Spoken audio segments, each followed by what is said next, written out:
আপনি ঘরে থাকতে পারতেন না, হ্যাঁ, আর এখন আপনি ঘরে শুধু না মাঠে থেকে বীর দর্পে চাঁদাবাজি করছেন। এটা যদি আপনার বিষ মনে হয় তাহলে ঠিক আছে, জনগণও এই বিষ জানে কোনটা বিষ আর কোনটা মধু, ঠিক আছে। কিন্তু আপনি তো গত 15 বছর কিরকম ছিলেন, হ্যাঁ, ধরা যাক বিএনপির একদম নীতি নির্ধারণী পর্যায়ে নেতা কোর্টের চত্বরে দাঁড়িয়ে কেঁদেছে যে আমার ফ্যামিলি ধ্বংস হয়ে যাচ্ছে, আজকে উনি বলতেছেন যে চাঁদা তুলে আমরা ইউটিউবারদের চালিয়ে দেবো। তো এই কথাটা বলার জন্য কিন্তু গণ-অভ্যুত্থান এসেছে। এখন এটাও আপনাদের কাছে বিষ মনে হইতে পারে, অসুবিধা নাই। প্রফেসর ইউনূসকে 5 বছর চাই, এটা আপনাদের পদে থাকা দায়িত্বশীল অনেকেই নাম ধরেই বলি, সার্জিস আলম ফেসবুকে স্ট্যাটাস দিয়েই বলেছিলেন। ফলে সার্জিস যখন এটা বলেন তখন আমরা জানি না আসলে আপনাদের মুখপাত্র যেটা বলেন সেটাই শুধু দলের বক্তব্য কিনা, এটাকে আপনিও একরকম সাপোর্টই করলেন। ফলে বোঝা যাচ্ছে যে মানে ব্যক্তিগতভাবে হয়তো সাপোর্ট করেছে, আমি বলছেন এটা এনসিপির সিদ্ধান্ত না, আমি সাপোর্ট করি। কিন্তু আপনারা অনেক ইস্যুতে আবার বিবৃতি দেন না, কিন্তু যেমন সেনাপ্রধানকে নিয়ে হাসনাতের যে কথা সেটার বিবৃতি দেননি। আপনারা ধরেন বিএনপি নিয়ে যত বেশি কথা বলেন তত বেশি নিজেদের অফিস, নিজেদের খরচ, সেগুলো নিয়ে কথা বলতে চান না কেন? আমাদের অফিস, আমাদের খরচ নিয়ে এত বেশি চর্চা মিডিয়ায় হয়, এই কারণে আমরা আমাদের উপর একটু এটা চাপটা কম, সে কারণে আমরা আরো যেগুলো ন্যাশনাল এজেন্ডা আছে সেগুলো নিয়ে কথা বলাটা প্রায়োরিটি মনে করি।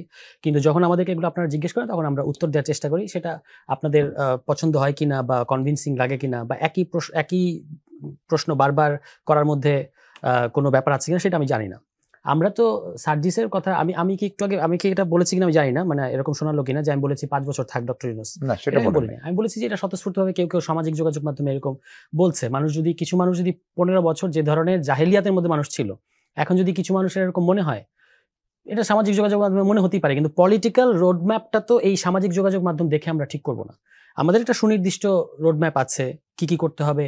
জাতীয় ঐক্যমত্য কমিশন কাজ করছে, জুলাই চার্টার হচ্ছে, মানে হবে, এবং তার মধ্য দিয়ে সংস্কার করে আপনি ইলেকশনে যাবেন। ইলেকশনটা কি ধরনের হবে সেটা নিয়ে আলোচনা হতে হবে, এটা নিয়ে তো আমরা আলোচনা করছি।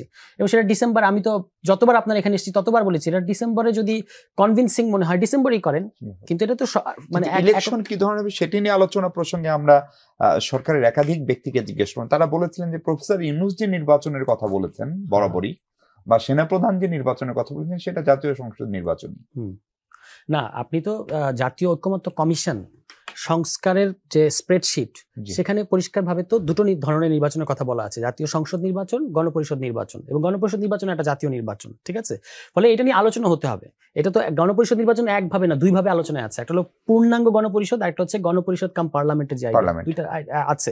ফলে এটা মানে ধরা যাক আজকেও নির্বাচন কমিশন বলেছেন যে জাতীয় সংসদ নির্বাচন করাই আমাদের জন্য প্রায়োরিটি। এখন জাতীয় নির্বাচন হলেও এটাকে সাইকের মধ্যে কাজ করে যেটা সংসদ নির্বাচন। আমরা যে বারবার বলছি যে গণপরিষদ নির্বাচন একটা জাতীয় নির্বাচন, এটা বোঝাতে তার একটু টাইম লাগবে, অসুবিধা নাই তাতে কোনো। কিন্তু মানে এই কথা ধরে বলা যাবে না যে সরকারেরও জাতীয় সংসদ নির্বাচন সরকার চায়, সবাই মিলে চাইলে জাতীয় সংসদ নির্বাচন হবে।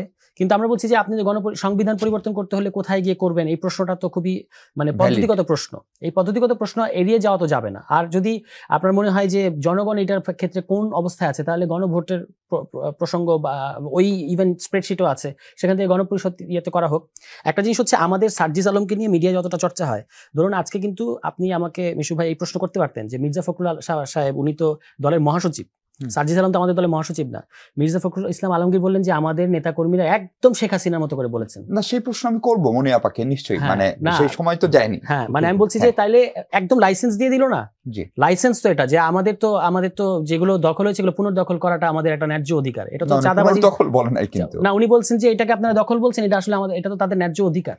এটা এইভাবে বলেছেন, পুনরুদ্ধার শব্দটা সমতি না, একদম কোটেশন দেখেন। আমি বলছি যে যেটাকে আপনারা দখল বলতেছেন এটা তো আসলে আমাদের ন্যায্য অধিকার, কারণ ওরা তো আগে এগুলো হারাইছে, ঠিক আছে। তো এটা তো একটা দলের মহাসচিব পর্যায়ে থেকে কথা আসছে, তাহলে এটা স্থানীয় পর্যায়ে তারা কি বার্তাটা পাচ্ছে? আমরা তো স্থানীয় পর্যায়ে যাচ্ছি, হ্যাঁ, ওই সমন্বয়ক বলা হচ্ছে, কিন্তু স্থানীয় পর্যায়ে কিভাবে কারা কি করতেছে এটা মানে আপনাদের চেয়ে ভালো খবর তো কারো কাছে নাই। যাই হোক, তা আমাদের কথা হচ্ছে যে আমরা মানে বলি নাই যে এই যে শেখ হাসিনা সরকারের আমলের সাথে যে তুলনাটা করা হচ্ছে যে উন্নয়ন নাকি গণতন্ত্র, এখানে তো সংস্কার নাকি নির্বাচন এরকম কোনো বিষয় নাই। আর শেখ হাসিনা সরকারের সাথে মানে তুলনাটা ওই ফ্যাসিবাদী রেজিম, যেটা ধরেন আপনি ঘরে থাকতে পারতেন না, হ্যাঁ, আর এখন আপনি ঘরে শুধু না মাঠে থেকে বীর দর্পে চাঁদাবাজি করছেন। এটা যদি আপনার বিষ মনে হয় তাহলে ঠিক আছে, জনগণও এই বিষ জানে কোনটা বিষ আর কোনটা মধু, ঠিক আছে। কিন্তু আপনি তো গত 15 বছর কিরকম ছিলেন, হ্যাঁ, ধরা যাক বিএনপির একদম নীতি নির্ধারণী পর্যায়ে নেতা কোর্টের চত্বরে দাঁড়িয়ে কেঁদেছে যে আমার ফ্যামিলি ধ্বংস হয়ে যাচ্ছে। আজকে উনি বলতেছেন যে চাঁদা তুলে আমরা ইউটিউবারদের চালিয়ে দেবো। তো এই কথাটা বলার জন্য কিন্তু গণ-অভ্যুত্থান এসেছে। এখন এটাও আপনাদের কাছে বিষ মনে হইতে পারে, অসুবিধা নাই, কিন্তু আমাদের কাছ থেকে, আমাদের জায়গা থেকে কথাটা খুব পরিষ্কার যে, যেমন ধরেন রোহিঙ্গার প্রসঙ্গ, এই রোহিঙ্গা গত এক সপ্তাহে বা গত 15-20 দিনে ডক্টর ইউনূসের সরকার ভূরাজনীতিতে যে যতগুলো ঘটনা ঘটিয়েছে, যত মাইলফলক অর্জন করেছে, এটা বুঝতে গেলে অনেক বড় অনেকগুলো রাজনৈতিক প্রজ্ঞা দরকার, এটা সবার থাকে না। চীনের সফর থেকে কি পেয়েছি কি পাই নাই, এটার মধ্য দিয়ে যে আমরা রোহিঙ্গাদের সাথে মায়ানমার সরকারের সাথে একই সাথে আরাকান আর্মির সাথে কিভাবে দুইটা ট্র্যাকে আলাদা আলাদাভাবে কূটনীতি চালাচ্ছি, এটা সবাই বুঝতে পারবেন, এটা খুবই স্বাভাবিক।